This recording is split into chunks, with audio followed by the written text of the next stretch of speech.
Alright, it's done. It's finally done. I just magnetized it and then I made a quick base for it so that I could give it a little bit more stability. And then I'm just calling it quits. But I am excited to say that I'm calling this one done. So I made the base wide enough so that it can circle this look here when it's all put together and going around. You of course don't need that. You could have this off separately. The top's nothing to look at. I didn't make it pretty. I might just put it, but it's basically meant to be viewed from here. But you can always have this off to the side, so this can be its own separate piece. I made this in 3 pieces so that I can change the look and have it like that. And I even have this extra little accessory so you can put it there. And this was inspired, this whole thing got started from looking at what was it, Gem Mint. He's always doing statue reviews, and I was like, man, 1/6 figures don't have a lot of they don't really have any kind of dioramas. But there's one I found online specifically. It's a Punisher on kind of a crumbly little roof thing like this. So I said, hey, you know what I want to do? I want to give Punisher a base. So that's what I did. You know, and I got the idea for this, and I'd already been working on my seamless corners. But then I took it a step further and I said, you know what? I can just build up on it. So that's what this is. This is the evolution of my seamless corner technique. And again, so I can have it low, I can have it higher. I didn't technically want it this high, but when I realized that if I was gonna actually make this one solid piece, I didn't want to make bricks and just go over them, so I gave this its own little row to build it out, and then it's 3 high. If I do it again, I'll probably make this a row lower, but it works. A figure can pose a knee on there, or I may make it a little bit lower. This corner here, this is actually 6 pieces here. This is 2 pieces, this is 2 pieces, and this is 2 pieces. Alright, seamless corners. They hold together pretty well, but they're magnetized. In 2 sections. There's that. This is actually a taller row than this. This is probably 2 inches taller. But they're magnetized, and then this is magnetized. There's just 2 magnets. This one and this one have magnets in the base because this really isn't a piece, so without this it doesn't matter, it will be over there. And like I said last time, I did crumbly wall just because I wanted to do crumbly wall. I really like doing crumbly walls. I really like painting crumbly walls. Now that I'm looking at crumbly wall, I figure I should actually paint this too. So I'm probably, damn it, Marshall. I'm probably gonna paint those 3, and then I just have to seal this and I can call it a day. Alright, but then to take it apart, the pieces just come out. I suppose. Yeah. Alright, I'm gonna try and do this, attempt to do this one-handed. I didn't do the insides. That's a little bit more complex. But I was feeling if I wanted to, I could do the insides with a brick pattern on the inside as well. As it stands now, if I wanted to,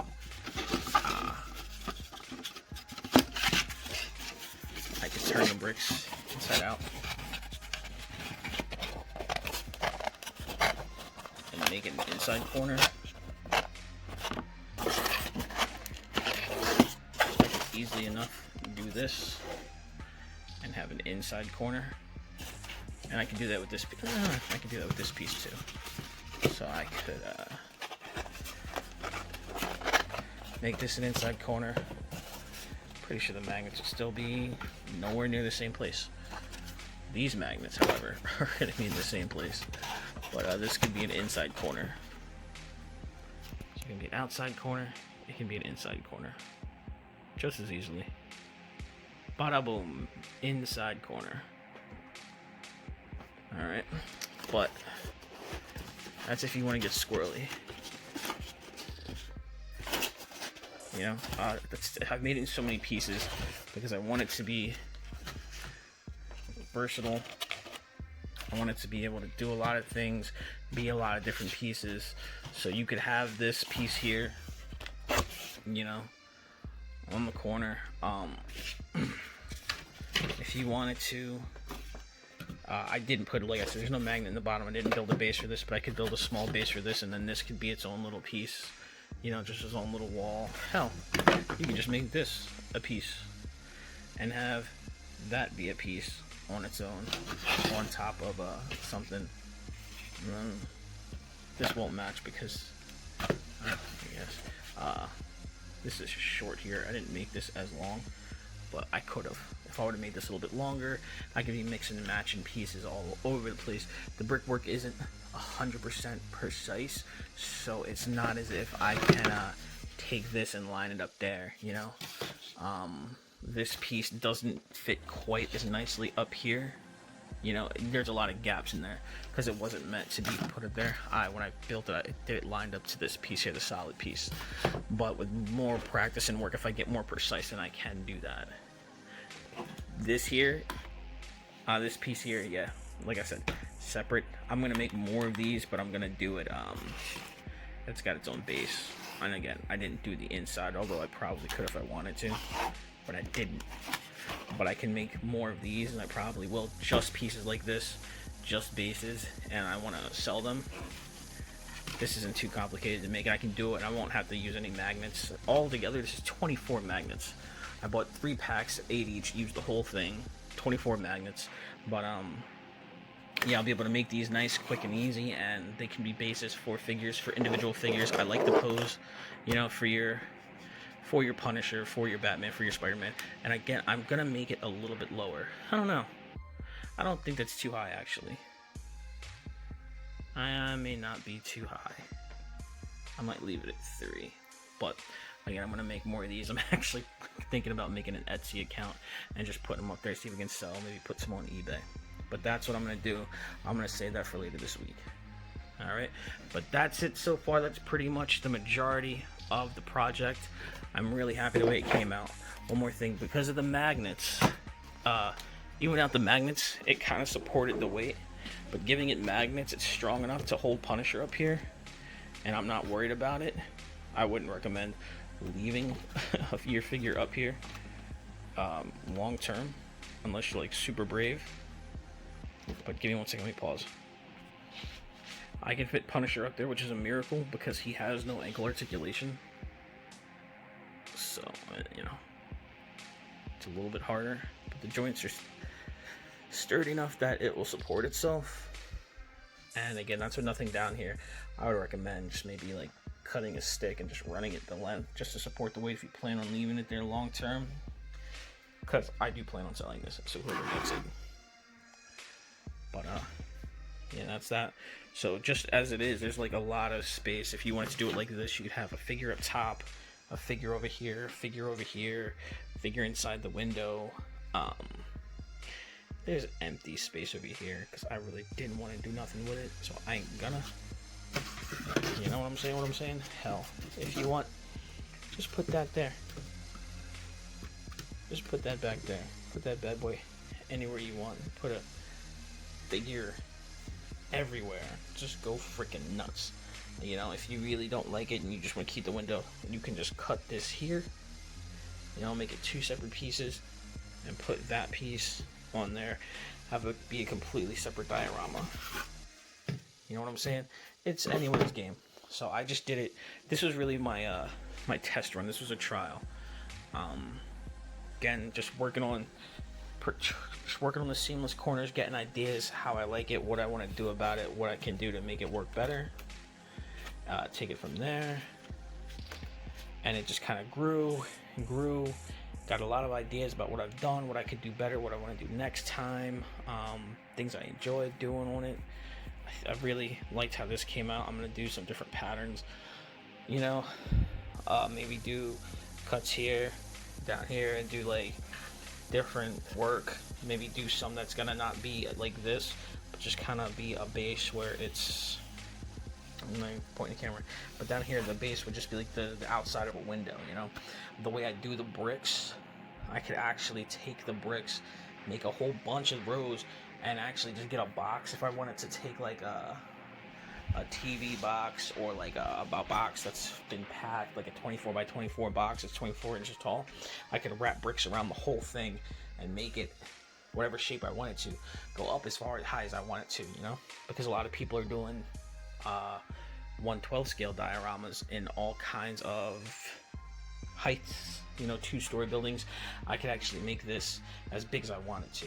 I could make a full-scale apartment building if I wanted to. You know, I knew a guy, really got me jazzed on the idea. He 3D printed up his own Sentinel. This guy's nuts, and it's gonna like articulated Sentinel. He's really doing some crazy stuff. He got me excited. I was like, I'm gonna jump on this. So there's things that can go. This was just, again, the trial. I'm gonna make a bunch more of these bases. Like I said, they're quick, they're easy, I like them, and I'm gonna put them out there just because I think that it's a good way to up your display game, especially for your 1/6 scale figure. I think it looks good for Punisher to be on there. This is 6 inches by 6 inches, so it's good for one figure. You may be able to squeeze 2 figures on there. If you really wanted to, and you were so inclined, you could fit 2 figures up there. Again, no support. This is just hanging. The magnets here, there's enough magnets just in this piece alone, connecting it to the base, to the walls. But the thing was, the base added stability, just enough to keep it steady and from rocking in. That's the real reason I decided I needed a base. Didn't take too long to whip that up, but you can fit 2 figures up there. So with the 6x6, you can fit 2 1/6 scale figures up there. This was just a quick 10-second post. There's not a lot going into it. I would never leave Spider-Man like this because the creases would be unbelievable. But for Punisher, yes. For you know, maybe any figure with like a cloth suit, yeah, you could totally leave it up there. 2 of them fighting Batman versus someone, Batman versus Joker, I could put in this pose, and I feel comfortable leaving them in there. Even if, again, if I took this off the top and just had it as its own base, that's a good display option right there. You know, if I wanted to just have a display in my DTOF that was just gonna be 6 inches tall, not too high, that's good for a DTOF. You know what I'm saying? So that's what I'm looking at. That's what I'm liking. I'm liking. My living room's a mess. My wife's gonna be happy when she comes downstairs and this isn't gonna be here anymore. She'll be even happier if I can put it online and sell it. And then I'll start the next one and she'll be like, God damn it. But that's it. I have a lot of videos and pictures from this process. People have asked about it. I'll save them, and then I make comic books in the background. You know, I mean, put together a compilation, just the whole how I did it, the whole cutting process, the measuring process, what I did so far. Because like I said, I came up with a lot of ideas how I could do this even better, make it more efficient, where I can come up with pieces that were all uniform size so they can go together in whatever pattern you want. So if you did buy a whole bunch, you could just keep adding and stacking. Again, I could even make individual rows, just sell those, let people go nuts. Or I can just make individual rows and paint them and let people have them that way, and then glue it however they want it. Tacky glue I used tacky glue because hot glue melts the crap out of the foam. Tacky glue is pretty equivalent to hot glue, only it's like hot glue's colder cousin. It'll start setting within a few minutes. But I'd watched a video and some guy was like, tacky glue is good for foam. Tacky glue will not melt as long as it's got a sturdy hold. Then it will be good over time. There's a little few drips, but again, on the inside I didn't care. If I was more concerned about drips, I could probably apply the tacky glue with a brush and squeeze them together. I used clamps. These clamps, I can use these clamps here. when I wanted to like get something to stick, when I wanted to do this piece, I clamped this piece there, and then I clamped it to here, and then I clamped this while it dried. You know, if I wanted to do a run and make sure they came down flat, I could clamp it. So clamps do work. Again, if you're just neat with the tacky glue, you could probably get away without making a mess. But again, most of this is just tacky glue, and once it dried hard like hot glue, but it doesn't melt. I did use hot glue on the magnets though, and that definitely did cost a little bit of melt, but whatever. Like I said prior, this is a little gap here, and there's another one over there. I'm not gonna fix them. I think it looks fine. I'm not gonna trip. Like I said, this was my trial run, figuring out what I could do, how I could do it, what I liked, what I didn't like, what I could do better next time. The window, Hobby Lobby, $8. I think it's like a massive 1/12 scale window because that's really all they have. But because it was so big, it fit right in there. It's got the 15 panes, so it's not really dissected in the middle, so it's just kind of like a big old window. I would probably do something different. If I couldn't get a 1/6 scale window, I'd probably just make one out of balsa wood because that's all this is for next time. There's my wife was like, why don't you put glass in it? And I was like, nah man, bump that. Anyone who takes this piece can add glass if they want by just gluing it to the inside or whatever, but that's on them. I'm done with this. I still have to hit it with clear coat. I'm gonna let it sit till tomorrow so all the pieces are dry. I'm gonna take the Hot Toys and the Sideshow figures off here. This makes me like Punisher so much more. Like having this really just makes me look at the Punisher figure and appreciate it a lot more than I did, you know, because no, it can have just more of a dynamic feel to it, you know. I looked at that, like I said, the base that inspired me from the diorama, and I said I could do that. I wanted to do the seamless corner thing. I did it. I'm really working on getting it much better. I want to get this to a point where I have like a specific method down, and it's just a nice technique. I like the paint scheme I did. There's 3 shades of, well, it's actually just 1 red. If you look, you'll see it comes out really nice in the camera. There's like a solid red, and then a lighter red, and a darker red. And then I just didn't like it. The earlier videos you'll see it was very different. They were all very like crazy pop pop pop. I said screw that. It was these 2 pieces. I just dry brushed over them red, and then that's what I liked. I did regular red, light, black, kind of like a scattered pattern, and then just dry brushed over the whole thing. So it brought a more uniform, but did give it different shades. Because I was in New York City looking around, and I was like, that's kind of what it is. It's different. Different shades to how they, you know, it's a bricks. Some buildings are all in the same color, but some have like variety, and I like that. For this, I did it looks uneven here, but the building runs across here, so it doesn't really matter. But I've always wanted to do like a curb over a street. I didn't do it here because I was getting too crazy, and like I said, I was over this project, so I just kind of left it the dividing line. But with more time, I would do the street out just a little bit more, have some pavement, just to give it a definitive difference from the height of the curb down to there. I could still get a piece of foam, you know, white foam laying around somewhere, and I could put it there, but I'm not going to, because I'm done. I want this project to be over. One thing I want to do is I want to do smaller pieces, like what was it? The G.I. Joe had one diorama. It was like Recon at Waypoint 12 or whatever. I have no idea what it was. But it came with a diorama and timber, and it was meant to be for Snake Eyes. But that was a real simple diorama piece, man. It's just if I connected that and this, not this, is it this? Yeah, that and this, and then did it in the inside corner, that would be, you know, that was that, and it was just on a base.